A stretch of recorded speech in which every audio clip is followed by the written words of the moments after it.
because sometimes I might be a bit arrogant. This is a bit of a design issue. I'll also provide a piece of software that will help you. They're not going to hire developers. Treat this real estate properly because it's crazy valuable. This is fine. Sometimes can backfire. Okay, I don't want to hire this guy.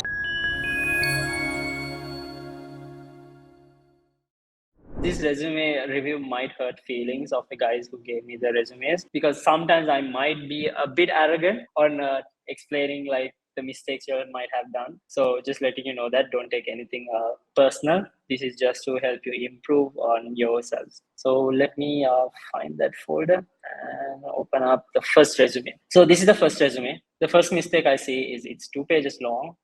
That's a bit annoying to go through. If you notice that other resume, it was only 1 page and it was giving crazy amount of value. So yeah, I went through everyone's CVs and censored anything personal. But if I have missed anything, I'm sorry about that. But again, this resume is too long. It's 2 pages. So over here, this is a bit of a design issue. I like the fact that he has added, I don't need to know about your birthday.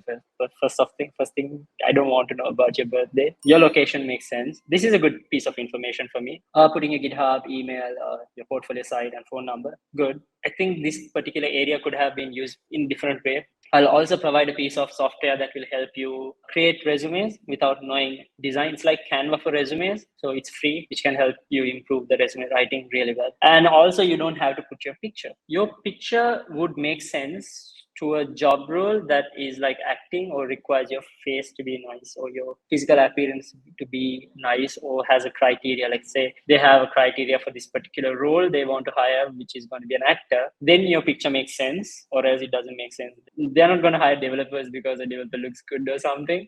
Therefore, you don't have to put your picture over here. Again, treat this real estate like properly because it's crazy valuable. I like the font, but the font feels like a bit stuffed into. So it's a bit hard to skim through. I like you have that the fact that you have used colors over here. You could also bold this a bit, so it's a bit nice too. And then I can go through stuff. Yeah, summary.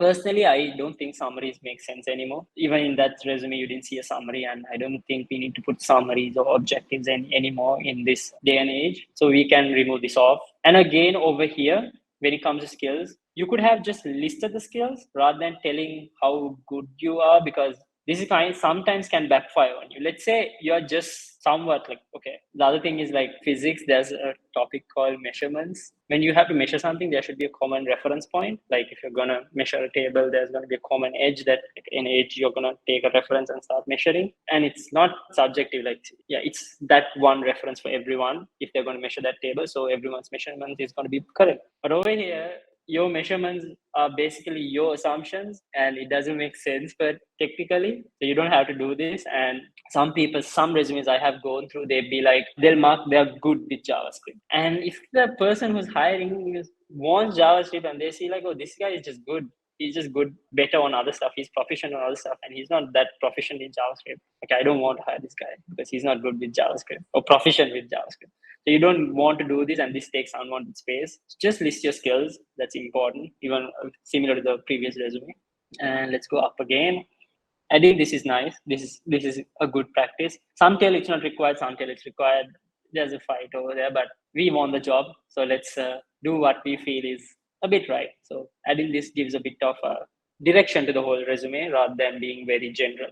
Work experience, let's say full stack, multi-signature, decentralized. Okay, this is a project you have done. Okay, it's kind of okay. I think you could have put this as projects and not mix up with your experience and projects, because that's a bit confusing for me. So my brain like went, huh? And I was like, okay, it tells project, and I scrolled a bit and there's a company name over here, and I'm like, oh, okay, he has added his projects and work experience in one place, and I feel like this guy hasn't thought about his resume that much. Therefore, I feel a bit not that satisfied with hiring you, because I don't see you have attention to detail.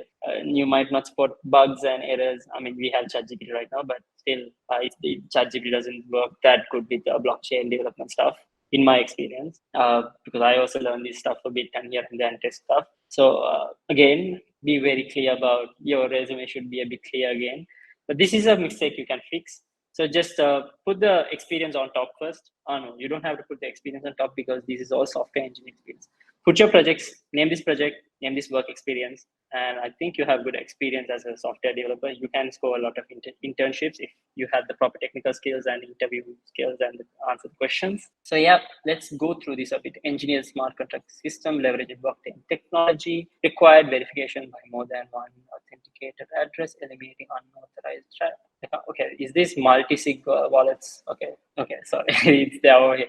And enhance security and Okay, over here, this is kind of good. I'm not getting the point. So you're basically explaining the project name over here. You're just explaining me what is multi-signature wallet over here. So that's the problem over here. You just explain me what's a multi-sig wallet. I don't, that's not what you should add there over here. You should add like again what you did, what you used over here. You have done that, what you used. Eliminating unauthorized transactions. That's kind of the point of multi-sig wallets. This is a bit of a gray area for me as well. Enhance security and by not allowing and all. But I feel like there can be like you could put a bit more focus on written 21 unit tests so far for the bug contract, and you can tell like you fix this something like that, rather than again explaining what's multi-sig wallets over here for me. Let's jump into the next project. Can create an own SID using hardware, and this is nice. Deployed on portfolio and tested functionality using hardware.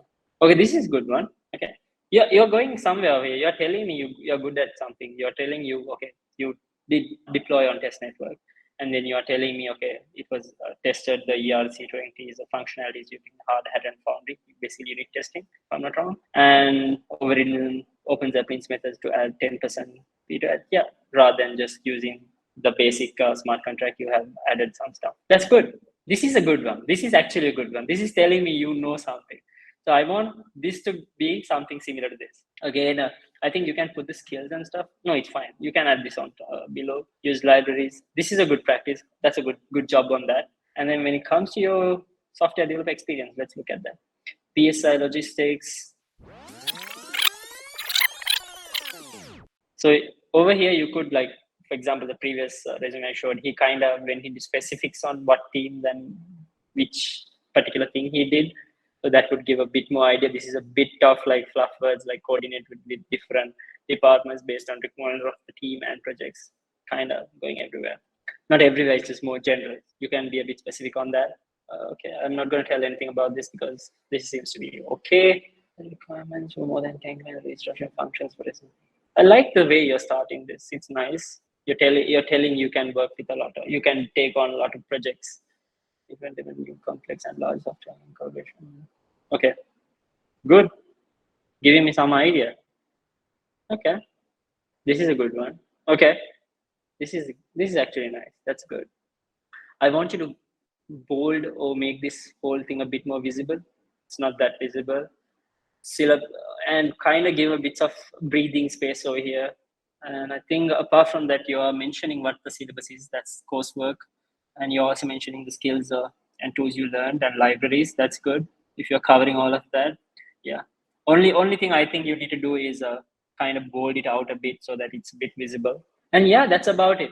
I hope the person whose resume, oh shit, the name is there on the resume file. Anyways, I forgot that. Anyways, the person whose resume this is, hopefully you got some value out of this and others as well. Let's go into the next resume.